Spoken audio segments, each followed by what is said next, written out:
다 같이 묵상 기도 드리시겠습니다.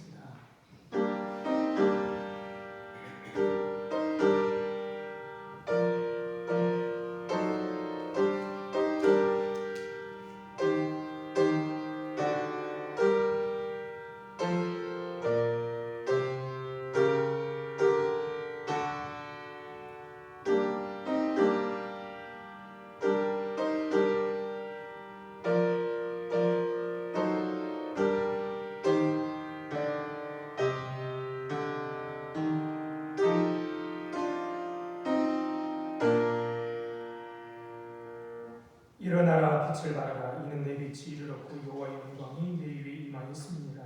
보라 어둠이 땅을 덮을 것이며 캄캄함이 만민을 가리려니와 오직 여호와께서 내 위에 임하실 것이며 그 영광이 내 위에 나타나리니 나라들은 내 빛으로 왕들은 비치는 내 광명으로 나오리라.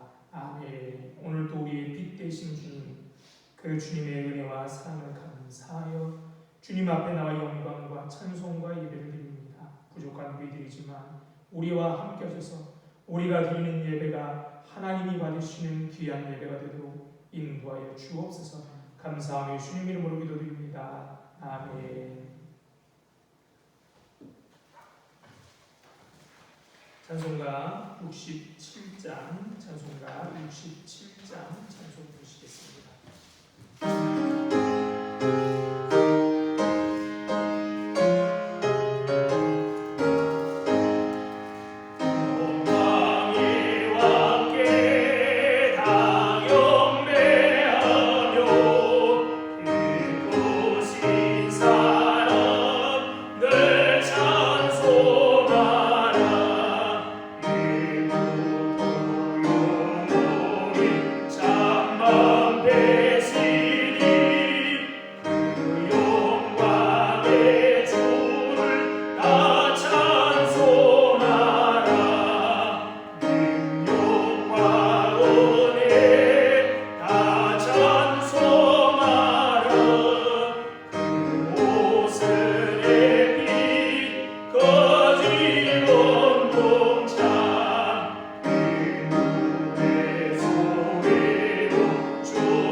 교동문 67번 잠언 3장 교독합니다.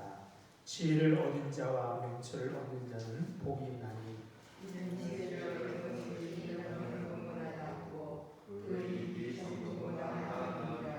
지혜는 진주보다 귀하니 내가 사모하는 모든 것으로도 이에 비교할 수 없도다.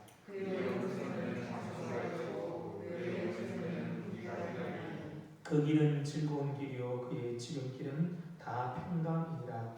지혜는 그 얻은 자에게 생명나무라. 지혜를 가진 자는 복되리라. 여호와께서는 지혜로 땅에 터를 놓으셨으며 명철로 하늘을 견고히 세우셨고 그의 지시로 깊은 바다를 바라지게 하셨으며 공중에서 이슬을 내리게 하셨느니라.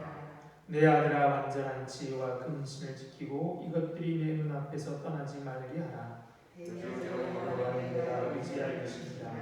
내 발을 지켜 돌리지 않게 하시리라. 아멘. 다 같이 사부시며 하시로 신앙 고백하시겠습니다. 전능하사 천지를 만드신 하나님 아버지를 내가 믿사오며 그 외를 우리 주 예수 그리스도를 믿사오니 이는 성령으로 인하사 공정녀 마리아에게 나시고 본디오 빌라도에게 고난을 받으사 십자가에 못 박혀 죽으시고 장사한 지 사흘 만에 죽은 자 가운데서 다시 살아나시며 하늘에 오르사 전능하신 하나님 우편에 앉아 계시다가 저리로서 산자와 죽은 자를 심판하러 오시리라. 성령을 믿사오며 거룩한 은혜와 성도가 서로 교통하는 것과 죄를 사하여 주시는 것과 몸이 다시 사는 것과 영원히 사는 것을 믿사옵나이다. 아멘. 자리에 찬송가 497장 찬송가 497장 찬송 보시겠습니다.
하나님 많으신 하나님, 오늘도 예배를 허락하시니 참 감사합니다. 하나님을 위한 이 시간 저희가 하나님 앞에 전심으로 나오길 원하며 또 그렇게 될 수 있도록 하나님께서 저희를 도와주시옵소서. 하나님만이 영광 받으시는 예배가 되도록 인도하여 주시옵소서.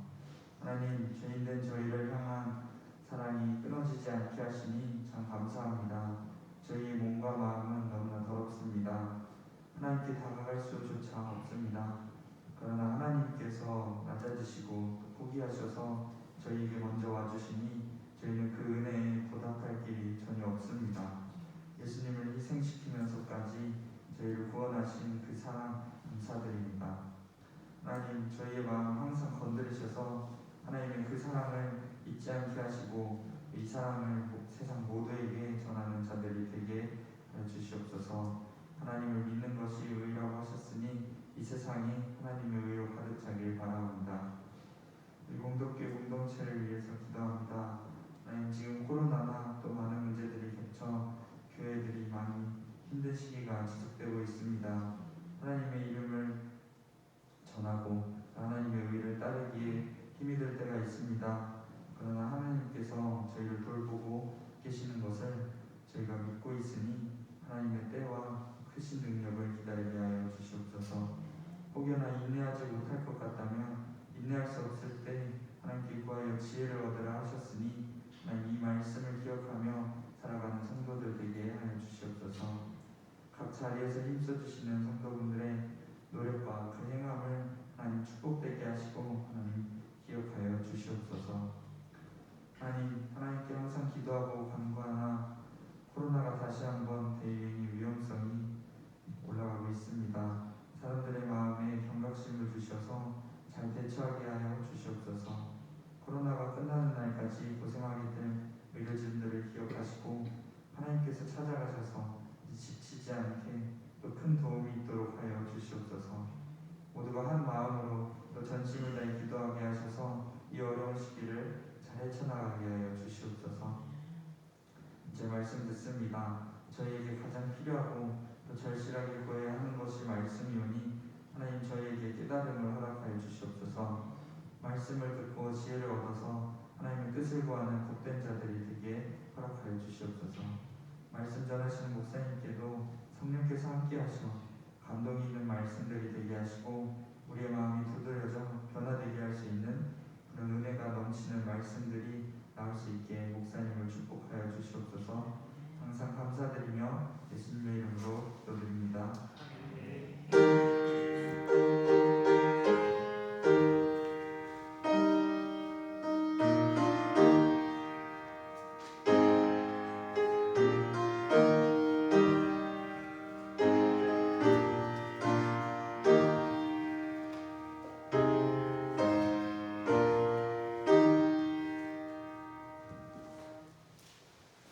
하나님 말씀 보시겠습니다. 하나님 말씀은 마가복음 6장 7절로 13절에 있는 말씀입니다. 마가복음 6장 7절로 13절에 있는 말씀입니다.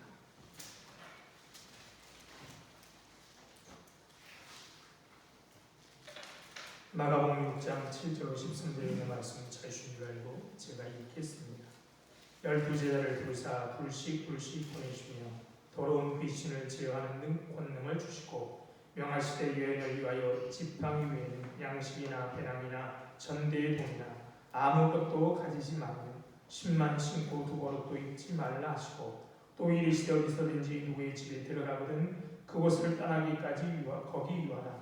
어느 곳에든지 너희를 영접하지 아니하고 너희 말을 듣지도 아니하거든 거기서 나갈 때 발 아래 먼지를 떨어버려 그들에게 증거를 삼으라 하시니 저들이 나가서 회개하라 전파하고 많은 귀신을 쫓아내며 많은 병자에게 기름을 발라 고치더라. 아멘. 주님의 은혜와 평강이 우리와 함께 하시기를 바랍니다. 지금 우리는 봄의 마지막 절기인 고구를 지나가고 있습니다. 지금이 1년 중 가장 생명력이 왕성할 때가 아닌가 싶습니다. 봄날이 따뜻하여 소일은 따뜻할 정도가 아니라 더웠지요. 따뜻하여 만물이 저마다 생명의 노래를 부르고 있습니다. 물 오른 식물은 하루가 다르게 자라납니다. 생명의 저력이 참 놀랐습니다. 사람은 사는 게 힘들다고 투덜거리기도 하지만 각종 식물은 최악의 조건 속에서도 봄 햇살을 받으면 어김없이 각자의 모습으로 깨어납니다. 우리 입구 이쪽 나가면 바로 앞에 이 콘크리트를 뚫고 민들레가 꽃을 피웠습니다. 이 민들레는 백년 목련나무의 큰 키를 부러워하지도 않고 벚꽃의 화려함에 눈을 흘리지도 않습니다. 여러분은 이 봄에 무엇을 보고 계십니까? 보셨습니까? 해야 할 많은 일들과 여러 가지 염려거리들이 꾸연 홍사처럼 우리 시야를 가려 생명의 신비를 잊고 살지는 않습니까?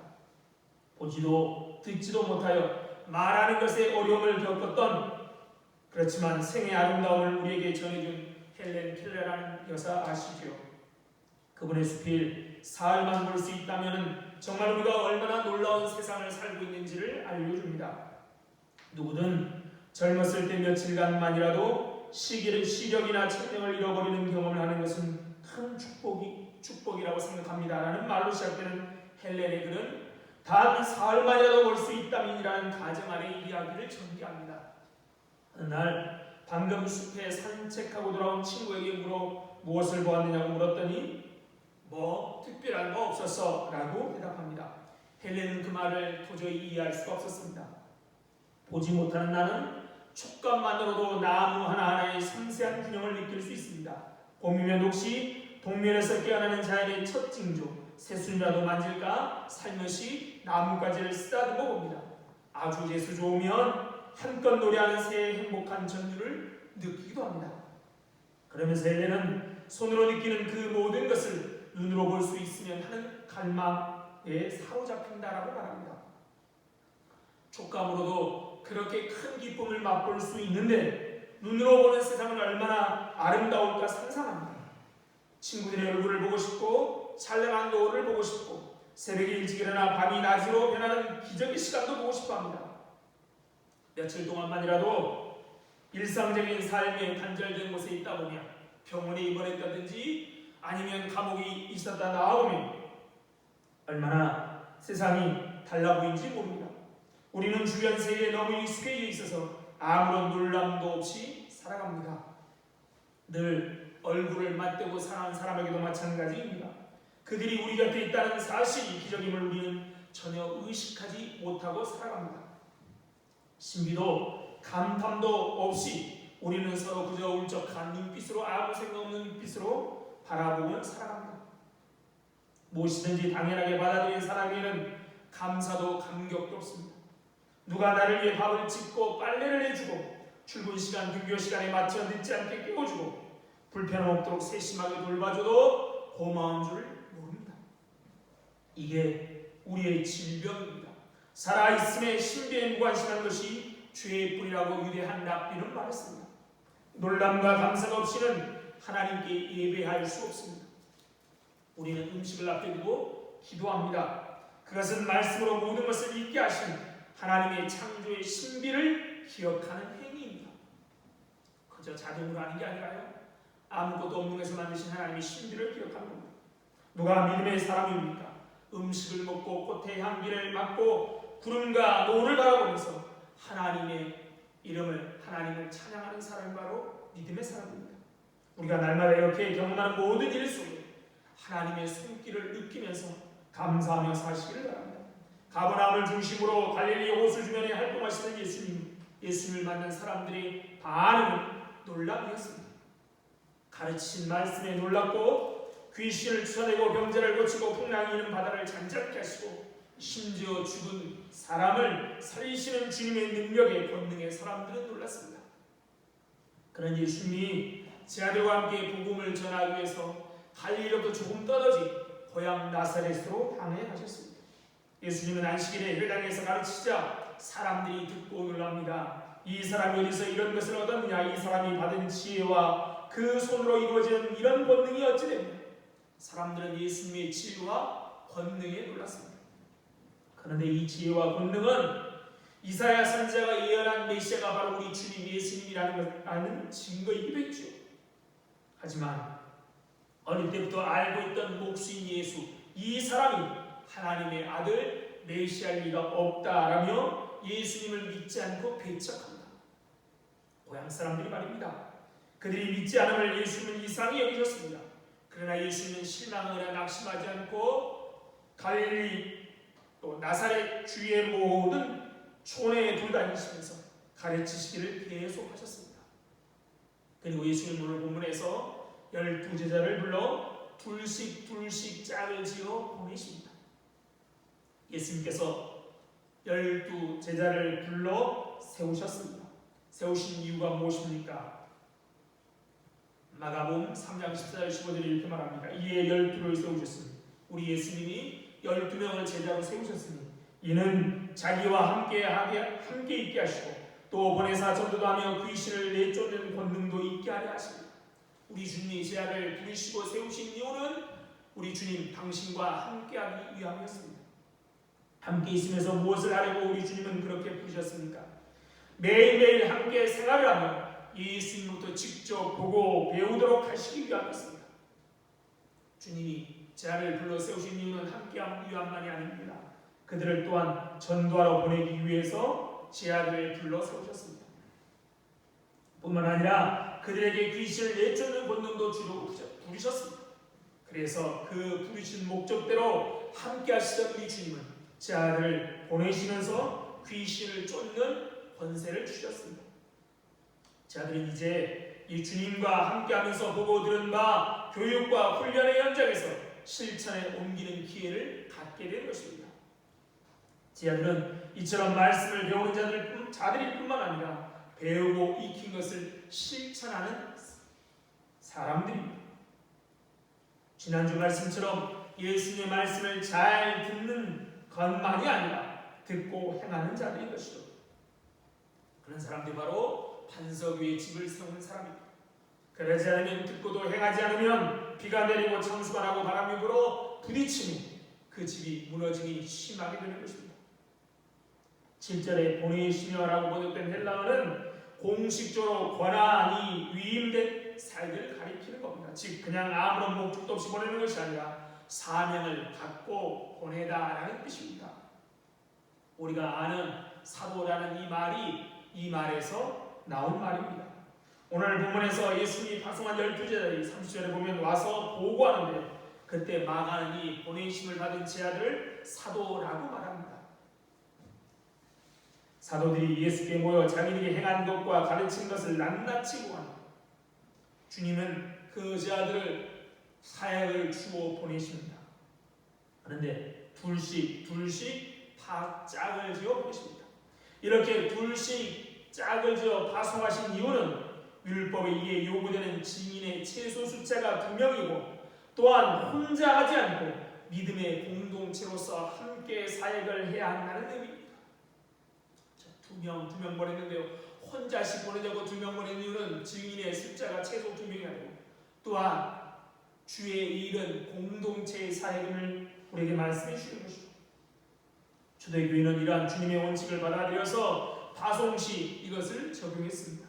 사도행전에 보면 전도자들은 둘씩 짝을 지어 나갔습니다.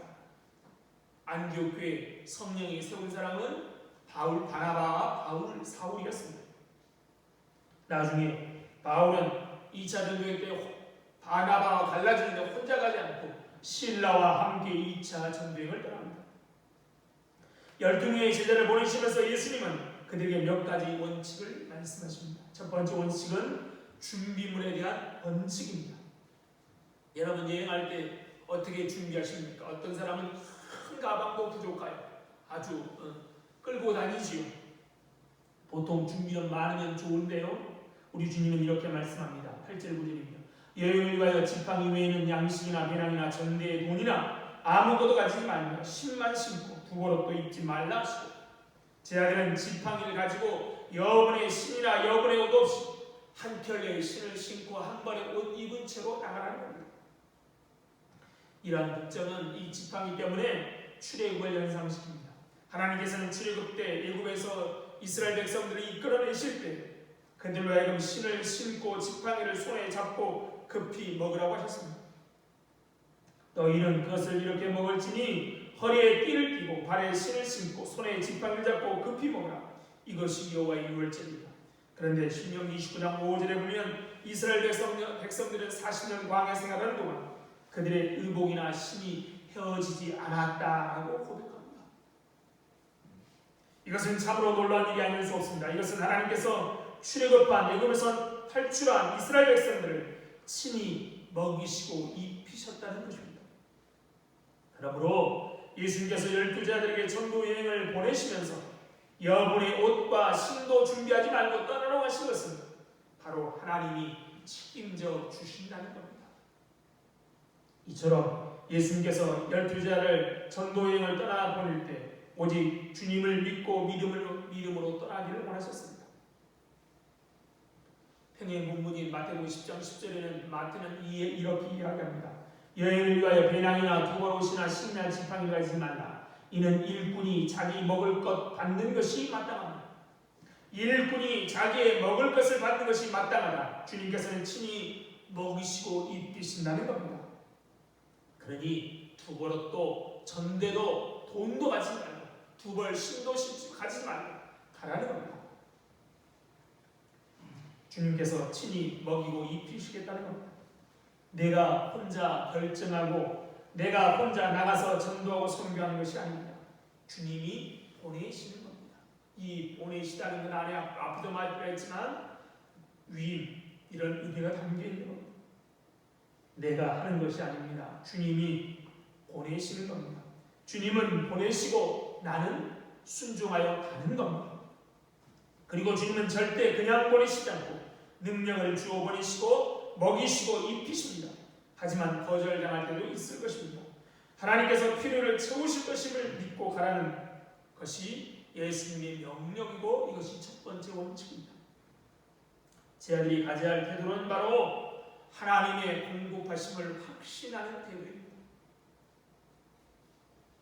하나님의 공급하심을 확신하는 가운데 하나님께서 주신 것을 만족하며 하나님의 부르심에 응답하고 사역을 감당해야 하는 것이죠. 두 번째 원칙은 행동에 관한 원칙입니다. 영접하면 머물고 거절하면 떠나라. 10절 11절입니다. 또 이르시되 어디서든지 누구의 집에 들어가거든 그곳을 떠나기까지 거기 유하라. 어느 곳에서든지 너희를 영접하지 아니하고 너희 말을 듣지 아니하거든 거기서 나갈 때 발 아래 먼지를 떨어버려 그에게 증거를 삼으라 하십니다. 제 아들이 머물러야 할 집은 미리 예약된 집도 아니고 안면이 있는 집도 아닙니다. 요새 여행은 반드시 예약이 필수인데요. 주님은 뭐라고 말씀하십니까? 예약된 집도 아니고 안면이 있는 집도 아니라고 합니다. 그들의 영접하는 태도 또 집의 태도에 달려있다는 것입니다. 그들을 영접하는 곳에는 복음을 전하다가 쉬며 머물고 그들을 거절하면 그것은 미련 없이 떠나라는 것입니다. 어느 곳도 그들의 영원한 안식지가 될 수 없고 다만 일시적으로 몸을 뿌립니다. 우리는 나그네이지요. 여기서 영접하라는 말은 전도하러 나간 제 아들을 반가이 맞이하는 것보다 그들의 전한 복음을 듣고 받아들이는 것을 바랍니다. 우리만이 아니라 주님의 복음을 받아들이는 집이 있으면 거기에 머물라는 겁니다. 영접하는 사람이 있으면 그것을 떠날 때까지 거기에 머물라고 하시는 것은 이 집 말고 다른 데서 더 좋은 것은 없나 하면서 기웃 또는 두리번거리지 말라는 것입니다. 이렇게 할 이유는 제 아들이 전도에 나가는 목적이 편안한 여행을 하는 데 있는 것이 아니라 주님의 복음을 전하기 돼 있기에 거기에 집중하도록 하는 겁니다. 그렇죠? 이 집보다 더 나은 집 없나 두리번거리지 말라는 것은 목적이 무엇이냐를 잊지 말라는 것이죠. 그렇죠? 목적이 무엇이냐를 잊지 말라는 것이죠. 그러나 영접하지 않고 복음을 받아들이지 않으면 그것을 떠날 때에 발 아래 먼지를 떨어버리고 그것을 증거로 삼으라고 하십니다. 복음 전파는 우리의 의무와 책임이지만 때를 얻든지 못 얻든지 너희는 복음을 전하라 라고 분명히 말씀하셨죠. 의무이지만 그 결과는 받아들이냐 받아들이지 않느냐는 듣는 자에게 달려있습니다. 고린도후서 4장 4절의 말씀처럼 하나님의 말씀이 전파되어도 이 세상의 신 즉 사탄 마귀로 인해 영안이 가린 사람들은 그 말씀에 제대로 반응할 수 없습니다. 복음을 받아들이지 않으면 영접하지 않으면 발 아래 먼지를 떨어버려 증거를 삼으라고 하십니다. 유대인들이 이방 지경을 통과하여 여행을 할 때는 다시 유대 땅을 밟기 전에 자신의 신과 발의 먼지를 떨어버리고 제거했습니다. 유대인들이 이와 같은 행동은 이방 땅을 불결한 것으로 간주했다는 것입니다. 그런데 당시 제 아들이 전도 여행을 떠난 곳은 마태복음 10장 5절 6절에 보면 이방인의 지역이나 사마리아의 고을이 아니라 이스라엘의 잃어버린 자에게였습니다. 그러니까 제 아들이 지금 방문한 집은 어떤 집이에요? 유대인들의 가정이라는 것이죠. 유대인의 땅이고 그런데 주님은 영접하지 않으면 발에 먼지를 떨어버리라는 얘기는 예수님의 복음을 받아들이지 않는 사람은 유대인이라도 유대인 지역이라도 불결하면 이방인과 다를 바 없다는 것입니다. 후에 바울과 바나바는 복음을 거절한 자에게 심판을 경고할 때 이 상징적인 행동을 합니다. 바나바 바울의 1차 전도 여행 때 피시디 안독에서 바울과 바나바를 박해하여 그 지역에 쫓아내자 그들은 이렇게 행동하고 말합니다. 두 사람이 그들을 향하여 발에 티끌을 떨어버리고 이고니온으로 가더라. 또 바울이 2차 전도 여행 때도 고린도에서 안식일마다 회당에서 복음을 전했는데 바울은 어디를 옮기든 간에 맨 처음에는 회당에서 복음을 전했는데 의뢰인들이 대적하고 비방하자 바울은 옷을 털면서 이렇게 말합니다. 너희 피가 너희 머리로 돌아갈 것이요 나는 깨끗하다 라고 말하니 이방인에게 복음을 증거합니다. 이렇게 복음을 전할 때 복음을 받아들이는 사람도 있고 복음을 받아들이지 않는 사람도 있습니다. 복음을 받아 전할 때 받아들인다고 그러면 욱주라거나 거절한다고 좌절할 필요가 없습니다.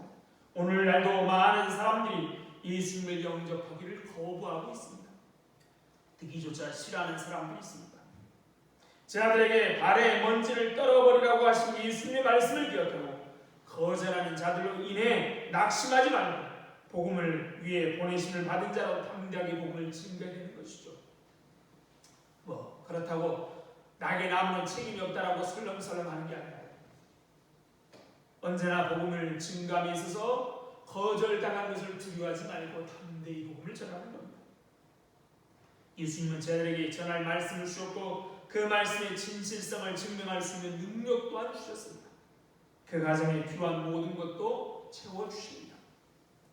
실제로 제자들은 전대와 배낭과 신발도 없이 보내심을 받았을 때 부족함이 없었다라고 누가복음 22장 35절 우리 주님의 마지막 때 고백하죠.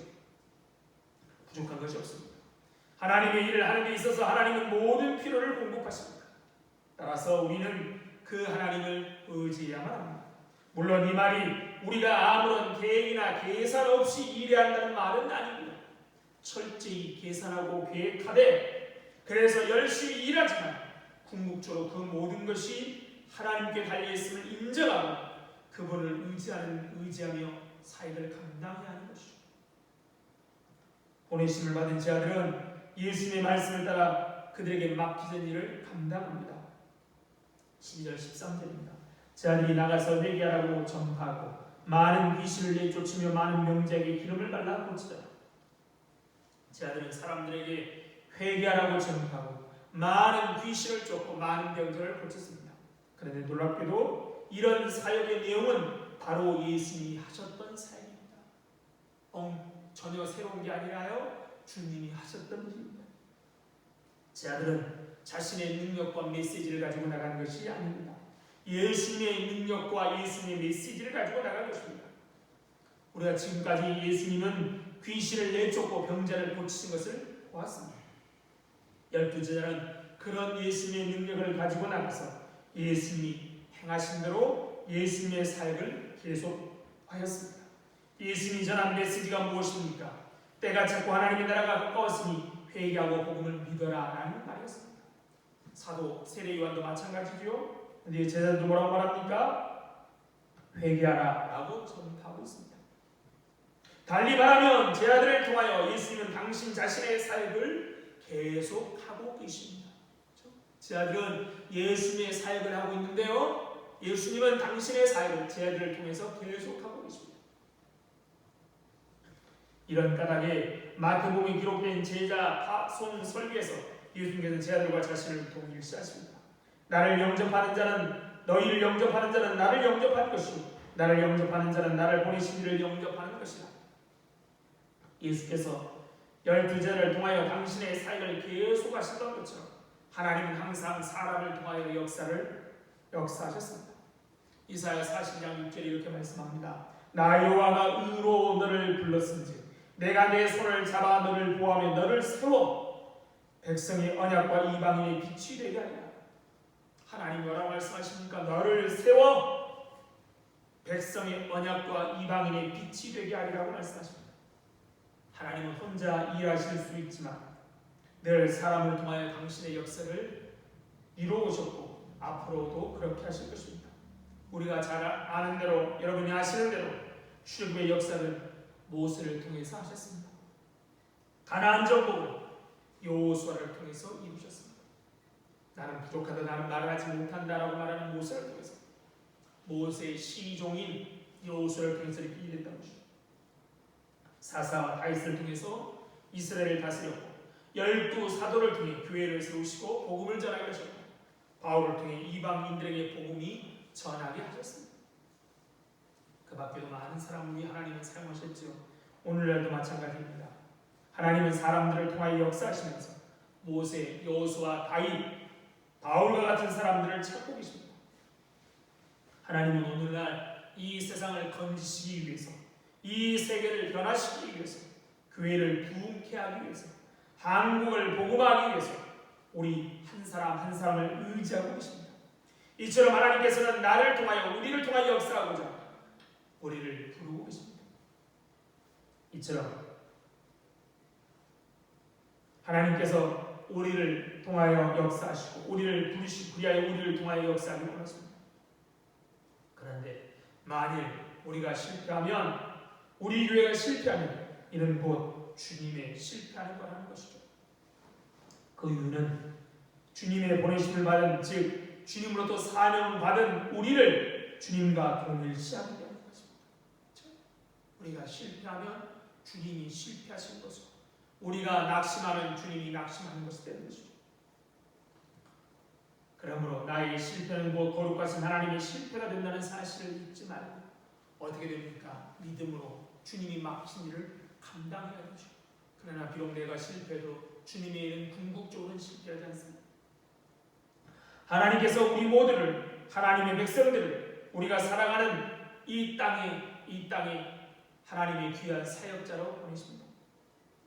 하나님은 보내시고 우리는 보냄을 받습니다. 특정한 사람만이 아닙니다. 교회는 세상에 보냄을 받은 우리 주님의 그리스도 예수 그리스도의 몸입니다. 우리 매주일 예배를 통해서 우리를 보내시는 주님의 음성을 듣고 이 세상 속으로 보냄을 받습니다. 나아갑니다. 매주일 예배가 하나님을 만나고 경험하고 찬송과 기도하고 헌상 그리고 말씀을 통한 하나님의 은혜가 있습니다. 그러기에 예배의 우선순위를 절대 포기하지 말아야 됩니다. 예배를 통한 하나님의 귀한 은혜를 받기에 예배를 뒤로 미루거나 예배 아닌 다른 것을 앞세워서는 안 됩니다. 그러나 예배는 은혜 받은 것으로 끝나지 않습니다. 우리는 매주일 예배 때 축도를 통해 우리의 선교지인, 사역지, 가정과 일터로 파송을 받습니다. 보내심을 받습니다. 그리고 기쁨으로, 감사함으로 그리스도의 대예사가 되어 우리의 선교지인 가정으로, 우리의 일터로 파송 나가는 겁니다.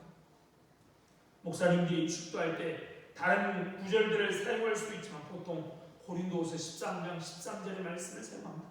주 예수 그리스도의 은혜와 하나님 아버지의 사랑과 성령의 교통하심 너희 우리와 함께 있을지어다. 이 구절은 특별히 축도로서 매우 의미가 깊습니다.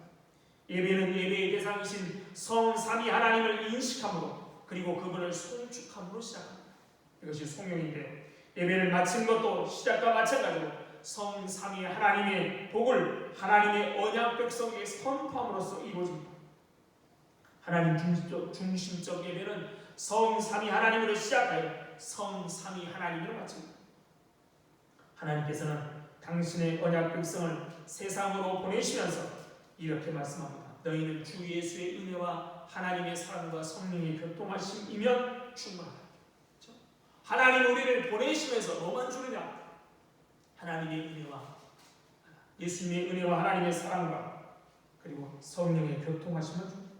주님께서 제 아들을 둘씩 파송하실 때 지팡이 외에는 양식이나 배낭이나 전대돈이나 아무것도 없이 또 두 벌 옷이나 두 켤레 신도 가질 필요가 없다고 하실 것처럼 예수 그리스도의 은혜와 하나님의 사랑과 성령의 교통하심으로 충분하다면서 우리에게 세상으로 보내십니다. 우리 주님은 이렇게 약속하셨습니다. 내가 세상 끝날까지 항상 너희와 함께 있으리라. 주님은 결코 주님의 일을 하는 것이 쉬울 것이라고 말씀하지 않으셨습니다.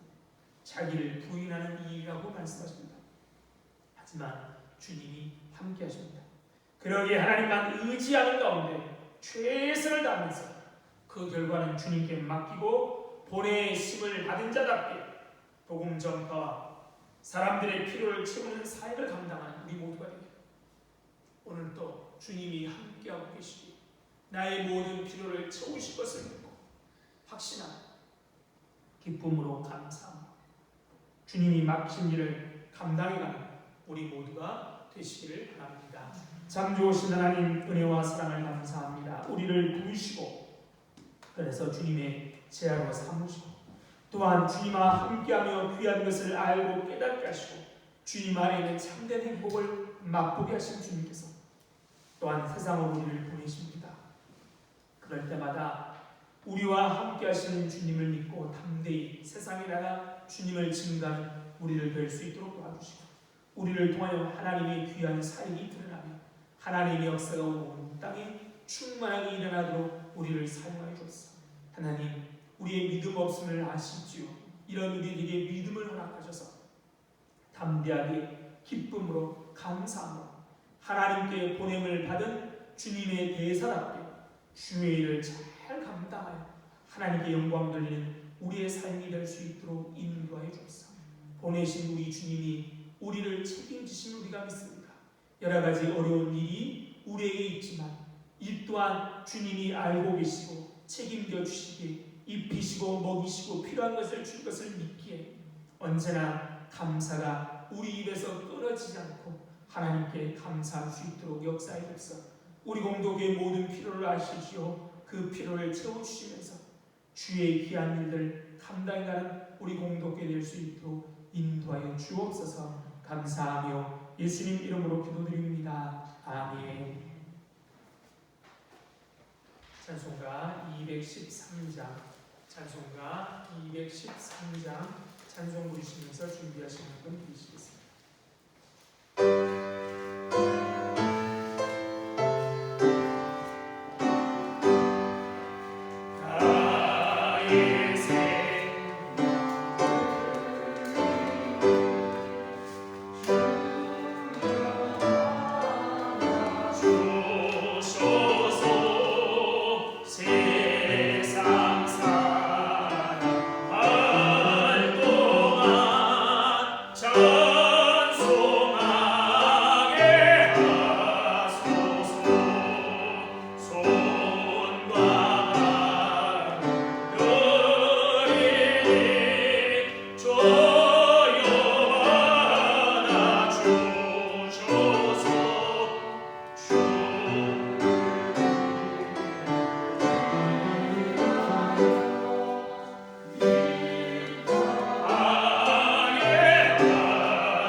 우리에게 이렇게 필요한 것을 먹이시고 입히시고 채워주신 하나님에 감사하여 또 무엇보다 우리에게 귀한 사명 주심에 감사하여 주님 앞에 귀한 물질을 드립니다. 이 물질과 함께 우리들을 받아주셔서 하늘의 귀하고 아름다운 일에만 사용하여 주옵소서. 물질이 없어서 건강 때문에 열정이 없어서 무엇보다 믿음이 없어서 하나님의 영광을 가리지 않도록 미리미리 넉넉하게 채워주셔서 하나님께 영광 돌리며 감사하며 주님 맡기신 사역을 감당할 수 있도록 주님 함께하여 주옵소서. 참 어려운 시기를 지나가고 있습니다. 이 시기에 고통하는 사람들 주님 그들의 소리를 외면하지 마시고 하나님의 은혜를 베푸셔서 함께 더불어 살아갈 수 있도록 역사하여 주옵소서. 감사하며 예수님 이름으로 기도드립니다. 아멘.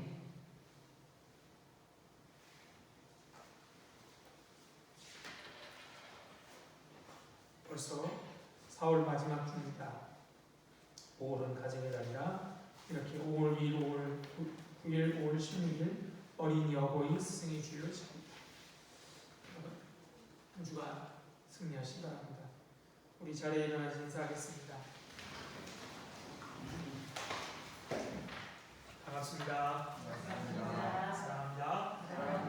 축복합니다. 행복하십시오.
지금은 생명 되신 우리 주 예수 그리스도의 은혜와 하나님 아버지의 다 없으신 사랑과 성령님의 교통하심이 오늘도 보내심을 받은 자답게 온전히 주님을 믿고 기쁨으로 주의 귀한 사역을 감당하기를 다짐하는 이 자리에 모인 모든 성도들 위해와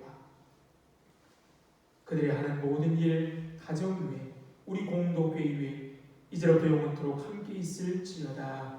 아멘.